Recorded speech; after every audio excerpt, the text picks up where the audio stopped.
ইসলাম এবং মানবরচিত ব্যবস্থা সুস্পষ্ট পরস্পর সাংঘর্ষিক, বিপরীত ও বিরোধী ব্যবস্থা।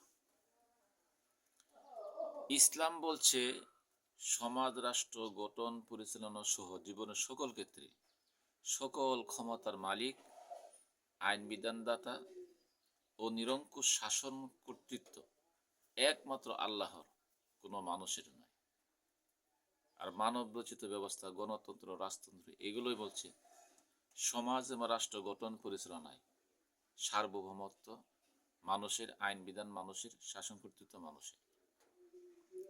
ইসলামের 2 নম্বর পার্থক্য হচ্ছে এবং জাহিলিয়াতের মধ্যে, ইসলাম বলছে সমাজ রাষ্ট্র গঠন পরিচালনা সহ জীবনের সকল ক্ষেত্রে দাসত্ব, আইনের আনুগত্য ও উপাসনা একমাত্র আল্লাহর, অন্য কারো নয়।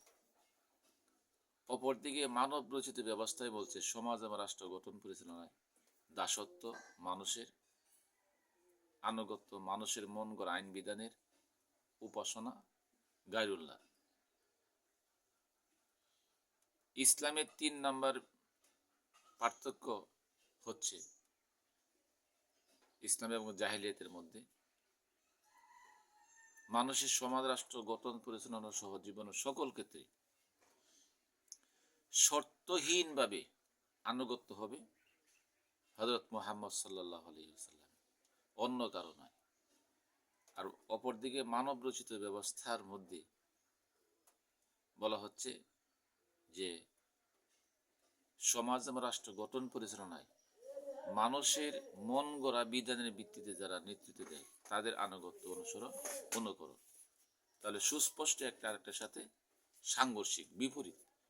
তাহলে এই অবস্থায় যারা ইসলাম করবে তারা কিভাবে মানুষের সার্বভৌমত্ব, আইন বিধান কর্তৃত্বের অধীনে যাইতে পারে, মানুষের দাসত্ব, মানুষের মন গড়া আইনের আনুগত্য এবং গায়রুল্লাহর উপাসনার মধ্যে থাকতে পারে, এবং কিভাবে মানুষের রচিত বিধান দিয়ে যারা নেতা তাদের আনুগত্য স্বীকার করে গণতন্ত্রের অধীনে বুট জুটে অংশগ্রহণ করে ইসলাম প্রতিষ্ঠার স্বপ্ন দেখে, এটা তো সুস্পষ্ট শিরিক এবং কুফর এবং বিভ্রান্তি ছাড়া আর কিছুই না।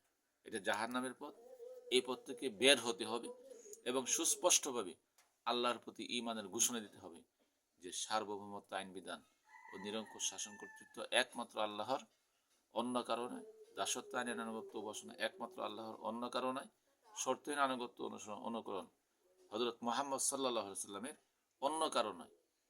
এই 3টা ঘোষণা এবং অঙ্গীকার করতে হবে। রব্বুনা আল্লাহ, আল্লাহু আকবার, আশহাদু আল্লা ইলাহা ইল্লাল্লাহ, আশহাদু আন্না মুহাম্মাদার রাসূলুল্লাহ। এবং এরই ভিত্তিতে এই ঈমানদারদের মধ্যে থেকে যিনি আমির, আল্লাহর সার্বভৌমত্বের ভিত্তিতে তার ওই আইন বিধানের প্রতিনিধিত্বকারী আমির, ওই আমিরের নেতৃত্বে ঐক্যবদ্ধ হয়ে জানমাল কোরবান করে মানুষকে দাওয়াত দিয়ে যেতে থাকতে হবে এবং সবর করতে হবে, ক্ষমা করতে হবে, মোকাবেলার দায়িত্ব আল্লাহর কাছে ছেড়ে দিয়ে দরদ ভরা ভালোবাসা নিয়ে এগিয়ে চলতে হবে। এই অবস্থায় মৃত্যু হলে শাহাদত, আর যদি আল্লাহ সর্বোচ্চ পরীক্ষা উত্তীর্ণ হতে পারে তাহলে আল্লাহ তাদের হাতে খেলাফত দান করবেন।